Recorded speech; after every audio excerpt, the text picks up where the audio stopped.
जिंदगी उसी को आजमाती है जो हर मोड़ पर चलना जानता है। जिंदगी उसी को आजमाती है जो हर मोड़ पर चलना जानता है। कुछ पाकर तो हर कोई मुस्कुराता है, कुछ पाकर तो हर कोई मुस्कुराता है। जिंदगी उसी की है जो सब कुछ खोकर भी मुस्कुराना जानता है। जिंदगी उसी की है जो सब कुछ खोकर भी मुस्कुराना जानता है। हाय दोस्तों, मैं आर्या सर आपका अपने YouTube क्लास में स्वागत करता हूं। आशा करता हूं आप सब जहां भी होंगे स्वस्थ होंगे, अच्छे होंगे, जो भी कर रहे होंगे बहुत खुश होंगे। चलिए आज हम बात करते हैं हिंदी गद्य साहित्य के इतिहास के बारे में, ठीक है। जो कि एक हिंदी गद्य साहित्य का इतिहास आप जानते ही हो, अधिकतर बोर्ड परीक्षाओं में जो होता है उसमें तो आता ही है। साथ ही साथ जो है जो लेखक होते हैं उनकी रचनाएं होती हैं वो भी आपके यहाँ कॉम्पिटिटिव एग्जाम में लगभग आती ही हैं, लगभग क्या जरूर आती हैं, ठीक। तो चलिए हम बात करते हैं गद्य साहित्य के इतिहास के बारे में, ठीक। जानकारी लेते हैं गद्य साहित्य का इतिहास है क्या, ठीक है। तो आप जानते हैं कि जो आपका गद्य होता है, ठीक है, जो आपका हिंदी गद्य होता है ये आप आप लोग खड़ी बोली के नाम से भी जानते होंगे, ठीक। तो जो खड़ी बोली है, जो आपकी खड़ी बोली है, ये आपकी राजस्थानी भाषा जो कि प्राचीन भाषाएं थी, राजस्थानी भाषा, और जो आपकी अवध भाषा या उत्तर भारत की भाषा या उत्तर प्रदेश की भाषा हम बात करें और या ब्रज भाषा की बात करें, इन्हीं दोनों को मिलाकर जो है खड़ी बोली का जिक्र किया गया। ऐसा खड़ी बोली की जो है उत्पत्ति किन भाषाओं से हुई, तो राजस्थानी और जो है आपकी अवध है जब ब्रज भाषा, ठीक है, इन दोनों भाषाओं को मिलाकर ही खड़ी बोली का प्रयोग किया गया, ठीक। तो जो हमारे यहाँ के लेखक हैं, ठीक है, जो लेखक हैं वो क्या करते हैं, खड़ी बोली का प्रयोग करते हैं गद्य साहित्य में, ठीक है। और जो अधिकतर कवि भी होते हैं वो आधुनिक कवि जो होते हैं अधिकतर वो भी खड़ी बोली या ब्रज भाषा, इन दोनों भाषाओं का प्रयोग ही करते हैं, ठीक। तो हम बात करते हैं हिंदी गद्य साहित्य के इतिहास की। तो ध्यान दीजिए यहाँ पर जो एज अ गद्य साहित्य का इतिहास है वो हमने यहाँ पर 6 भागों में इसको डिवाइड किया है, यानी 6 भाग हैं किसके, हिंदी गद्य साहित्य के इतिहास के। तो यहाँ पर हम देखेंगे जो गद्य साहित्य का इतिहास है वो पहला क्या है, यहाँ पर पूर्व भारतेंद्र युग। पूर्व भारतेंद्र युग का मतलब ये है कि जो भारतेंद्र युग बहुत प्रसिद्ध निबंधकार थे, ठीक है, बहुत प्रसिद्ध निबंधकार कौन, भारतेंदु, ठीक है, भारतेंद्र हरिश्चंद्र, ठीक। तो यहाँ ध्यान दीजिए जो पहला पॉइंट है ये पूर्व भारतेंद्र युग। पूर्व भारतेंद्र युग का मतलब ये है जो भारतेंद्र हरिश्चंद्र थे उनके पहले की जितनी रचनाएं हैं, जितने भी लेखक हुए हैं वो सब क्या कहलाएंगे, पूर्व भारतेंद्र युग के अंतर्गत आएंगे, ठीक है, पूर्व भारतेंद्र युग के अंतर्गत आएंगे या पूर्व भारतेंद्र युग को, ठीक है, और क्या कह सकते हैं, प्राचीन युग कह सकते हैं। क्यों कह सकते हैं, क्योंकि यह पहले बहुत पहले का युग था। किनके पहले युग का युग था, भारतेंद्र हरिश्चंद्र के पहले के युग को हम प्राचीन युग या पूर्व भारतेंद्र युग बोल सकते हैं, जो कि 1300 ईस्वी से 1300 से 1850 ईस्वी तक चला।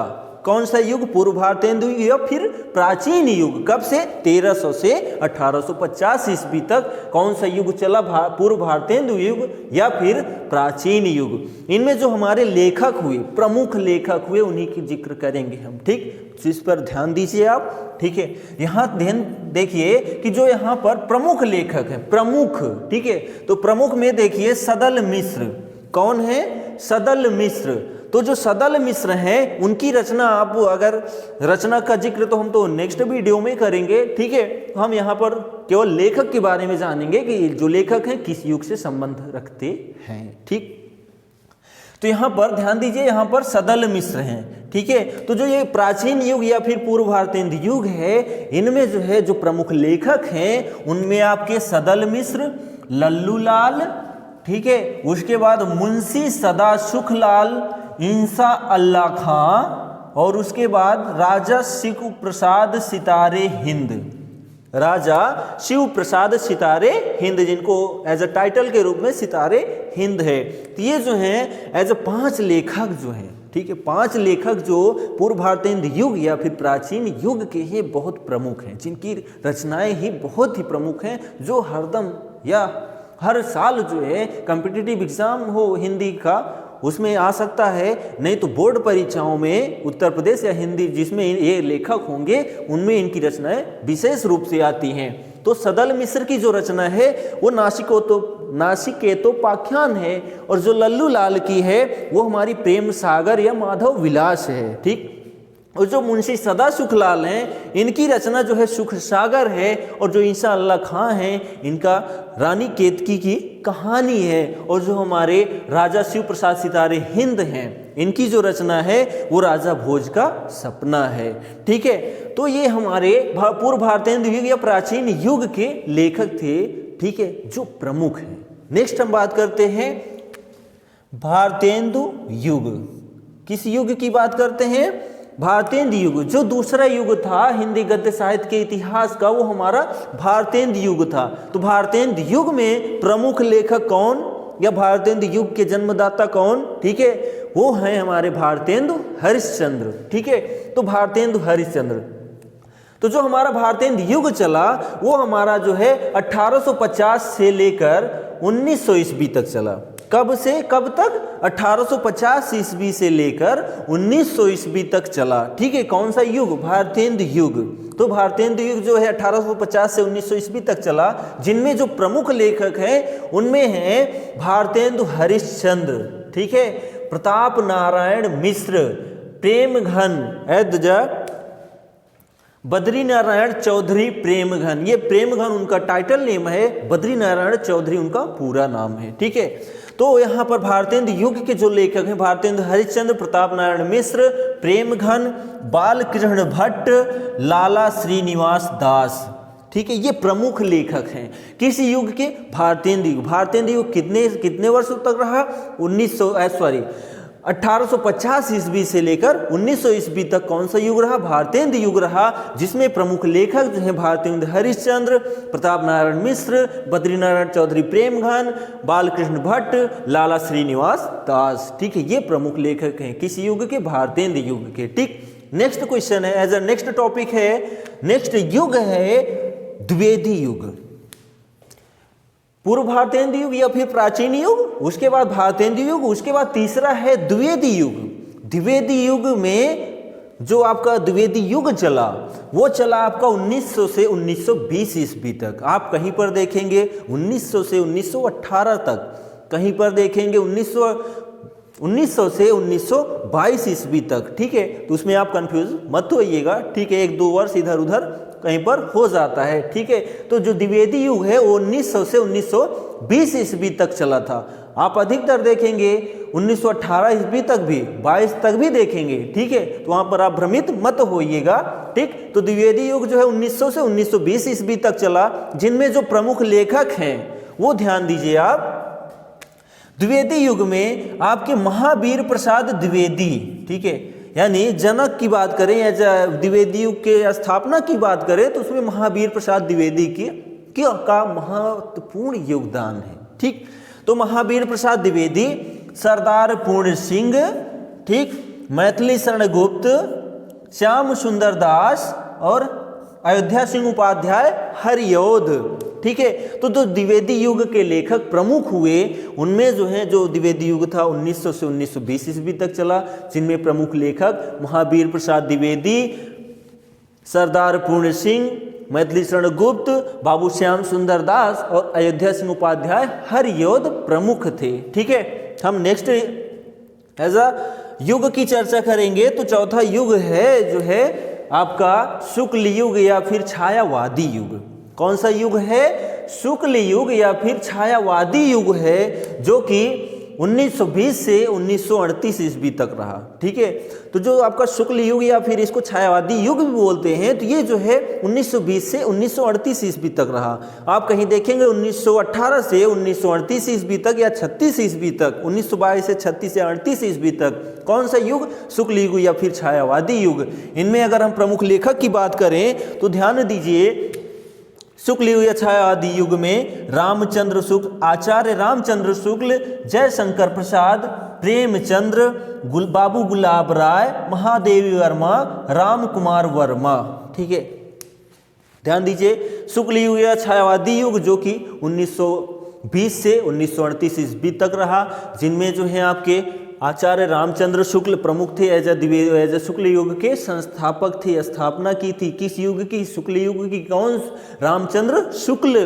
उसके बाद जयशंकर प्रसाद, मुंशी प्रेमचंद्र, बाबू गुलाब राय, महादेवी वर्मा, राम कुमार वर्मा, ये सब प्रमुख लेखक हैं। किस युग के? शुक्ल युग या फिर छायावादी युग।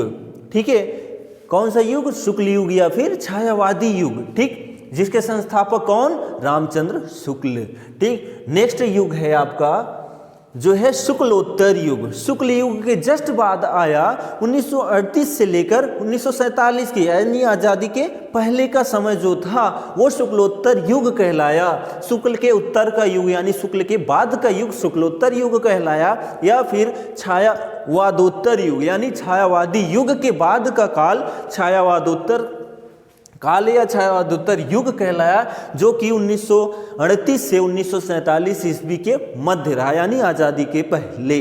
ठीक है, जिनमें प्रमुख लेखक हैं, ध्यान दीजिए, हजारी प्रसाद द्विवेदी, रामधारी सिंह दिनकर, राम वृक्ष बेनीपुरी, वासुदेव शरण अग्रवाल, कन्हैया लाल मिश्र, प्रभाकर, जिनका टाइटल एज है प्रभाकर। ठीक है, तो जो शुक्लोत्तर युग छायावादोत्तर युग के प्रमुख लेखक हुए उनमें हजारी प्रसाद द्विवेदी, रामधारी सिंह दिनकर, राम वृक्ष बेनीपुरी, वासुदेव शरण अग्रवाल और कन्हैया लाल मिश्र, प्रभाकर, ये प्रमुख लेखक थे।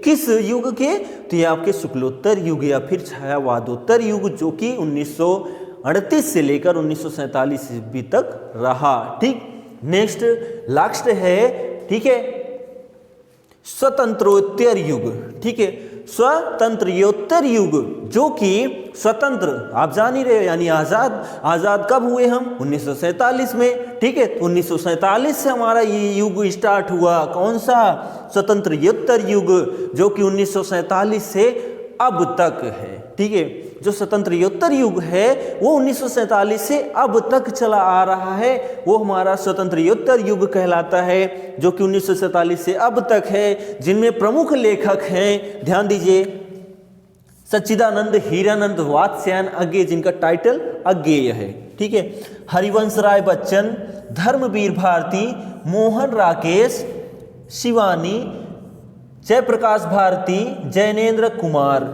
ठीक, तो ये प्रमुख लेखक किस युग के थे? स्वतंत्रोत्तर युग, जो कि 1947 से अब तक चला आ रहा है। जिनमें सच्चिदानंद हीरानंद वात्स्यायन अज्ञेय, हरिवंश राय बच्चन, धर्मवीर भारती, मोहन राकेश, शिवानी, जयप्रकाश भारती और जैनेन्द्र कुमार ये प्रमुख लेखक हैं। ठीक है, तो हमने यहाँ पर जो आपको जानकारी दी, ठीक, वो हिंदी गद्य साहित्य के इतिहास के बारे में जानकारी दी। ठीक है, यानी ये जो युग डिवाइड किया गया था, एज ये कितने भागों में था, कितने कालों में था हिंदी गद्य साहित्य का इतिहास, मैंने उसको बताया और उनमें जो प्रमुख लेखक थे उनके बारे में जानकारी दी। अब जो हम अगर जिक्र करते हैं नेक्स्ट वीडियो में, उसमें हम जो है इनकी रचनाओं की चर्चा करेंगे, जो इनकी प्रमुख रचनाएं होंगी। ठीक है, जो एग्जाम की दृष्टि से बहुत महत्वपूर्ण होंगी, उन रचनाओं की चर्चा करेंगे, किनकी? जो इन युगों से संबंधित लेखक या लेखिका हैं। ठीक है, उनकी चर्चा करेंगे। ठीक, तो जो यहाँ पर हमने लिखा है बहुत साफ शब्दों में लिखा है, जिससे आपको समझ में आ जाए, और मैंने बहुत आसान शब्दों में या भाषाओं में आपको समझाने का प्रयत्न किया, जिससे आपको आसानी से समझ में आ जाए, जिससे आपको कभी परेशानी ना हो हिंदी गद्य साहित्य के इतिहास को लेकर।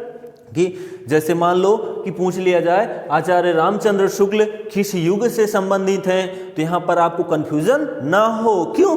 रामचंद्र शुक्ल जो है वो शुक्ल युग के संस्थापक थे, इसलिए रामचंद्र शुक्ल युग से संबंध है। ठीक है, तो आपको कहीं पर इसमें समस्या ना हो, इस वजह से हमने आसान शब्दों में आपको बताया। हम मिलेंगे नेक्स्ट वीडियो में। ठीक, तब तक के लिए इजाज़त दीजिए, धन्यवाद।